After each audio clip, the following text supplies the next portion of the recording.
عليكم ورحمة الله وبركاته، حبايبي اللي متابعيني عاملين ايه؟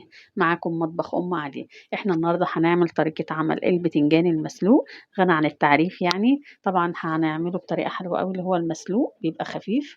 هنعمله احلى من المطاعم ومن احلى حاجة بتتعمل، ما شاء الله جميل جدا. هنعمل ايه؟ بنجيب البتنجان اللي هو الوسط دهوت، اللي هو الاسود، وما شاء الله ما شاء الله بتقطعيه وتغسليه زي ما انت شايفه. بقد ايه بتنجان؟ هو كيلو يا جماعه، مش جايبه كتير.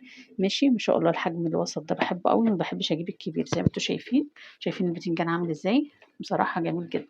معايا انا اهوت ميه بارده عاديه، هننزل فيها الكيلو من البتنجان وهسلقه. عندي بقى توم مفروم زي ما انتم عارفين بحافظ عليه في الفريزر، وعندي فلفل احمر مطحون برضو.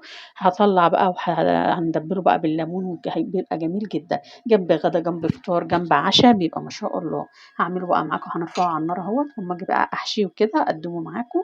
شايفين يا حبايبي البتنجان هو على النار اهوت، خلاص هطفي عليه. شايفين؟ هننشله بقى احنا من ندفع عنه كده. انا حطيت له على فكره معلقه ملح برضو، عايزه تحطي حطي كده كده. احنا هنحط في التمليح، ما احنا بنملحه. مش عايزه بلاش، زي ما انتم شايفين.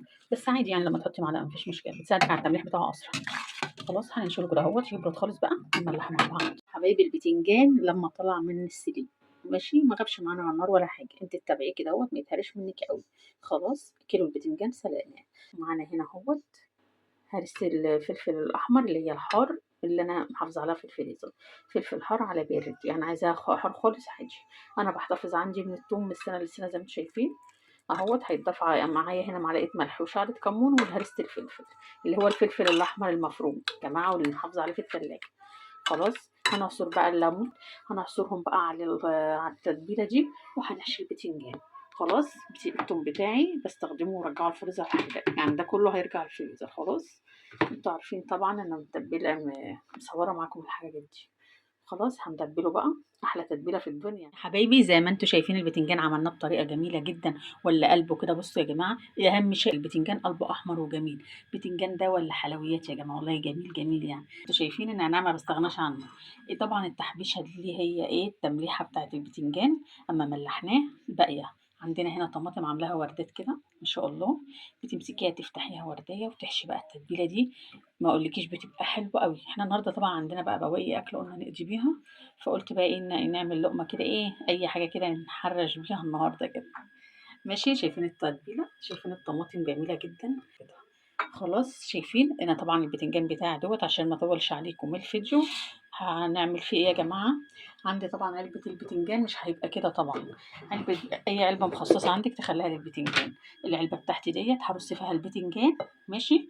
وعندي ميه اللي هي ميه البتنجان المسلوق، اخدت شويه كده على ليمونه معصوره برضو.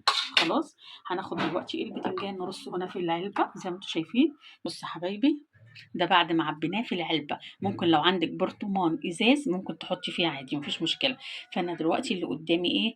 العلبة بتاعتي اللي محتفظة بيها، دي المية بتاعت البتنجان المسلوق بعد ما بردت، وحطيت عليها عصرة ليمونة برضو. خلاص كده خلصت. هيتقفل وتسحبي منه بقى ايه؟ حاجة خرافية كده، جميل والله، بيبقى طعمه خرافي يا جماعة. ما تنسوش اللايك والاشتراك في القناة، والسلام عليكم ورحمة الله وبركاته.